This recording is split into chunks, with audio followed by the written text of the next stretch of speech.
Today I'm going to be presenting about the failures of the intelligence community in the Iraq's WMD assessment. The bottom line here is that the reasons for the failure of the intelligence community in Iraq's WMD assessment is the intelligence community, trapped in a mindset, produced a misleading intelligence assessment that was later used by policymakers to give a go-ahead to President Bush's Second World War in 2003. Another bottom line was that they gave out a faulty picture of Iraq's nuclear, biological, and chemical weapons capabilities, and this picture exponentially influenced the decisions to go to war against Iraq. This flawed assessment also damaged the United States worldwide image and undermined public trust in the intelligence community. As a lesson learned, the Iraq WMD fiasco of the intelligence community is popularly studied as a case study on how the intelligence community must be aware of a trapped mindset and confirmation bias. The assessment hinged on three critical judgments. The intelligence analysts did not fittingly analyze the political context behind and motivations behind Iraq's actions and overestimated the dangers posed by the Iraqi regime. Analysts focus mainly on intelligence that confirm their preconceived belief that Iraq possessed weapons of mass destruction, while ignoring the contradictory evidence. And this is actually an example of confirmation bias. The other judgment was that instead of considering several possibilities, the intelligence community operated under the assumption that Iraq was actually concealing weapons of mass destruction. This trapped mindset limited the search to find proof for any other scenario, but only one. And the third one is the report did not adequately inform policymakers about the uncertainties surrounding the evidence provided by a very questionable source. And it actually presented a more justifiable picture than what it was.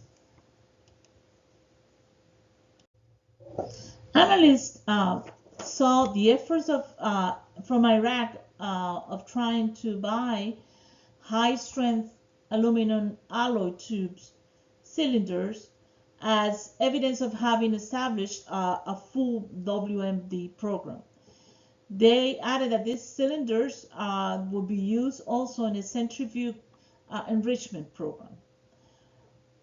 These tubes gave them the proof because they argued that they were similar in configuration to the ones used by Iraq pre-First Gulf War. In their assessment, they went forward to assure policymakers that Iraq could produce a fully operational nuclear weapon within a year, if they were able to procure the materials abroad. Another key supporting evidence was the information passed by a dubious human intelligence source called Kurt Volk. His interviews were conducted by a foreign intelligence service that did not allow the United States to have access to them. Moreover, the U.S. Defense Intelligence Agency never saw the necessity to validate the integrity of such information. It was so powerfully considered that even President Bush used it in his 2003 State of the Union speech. Regarding the delivery systems, the intelligence did not get it all wrong. The failure came in the use the intelligence community argued this delivery system would be used on. They claim that the delivery system, including unmanned aerial vehicle, were most likely intended to deliver biological warfare agents, not only against U.S. troops, but also against the continental U.S. In the end, after the failure of the intelligence community, the assessment about Iraq, Senate commissioned a group to do an investigation into this matter.